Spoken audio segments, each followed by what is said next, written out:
Weather Service in Denver, Colorado has issued a severe thunderstorm warning for north central Elbert County, central Arapahoe County in northeastern Colorado until 5:00 p.m.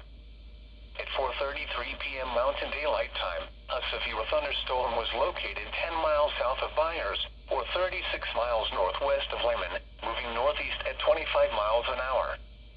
Hazard, $half-size hail. Source, radar indicated. Impact, damage to vehicles is expected. This severe thunderstorm will remain over mainly rural areas of north central Elbert and central Arapahoe counties.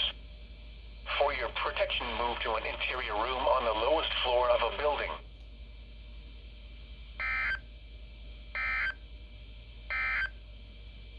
This is NOAA All Hazards Radio.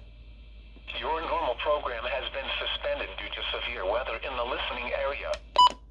Well, it failed to decode. Good thing I was having this, otherwise I would have completely missed that.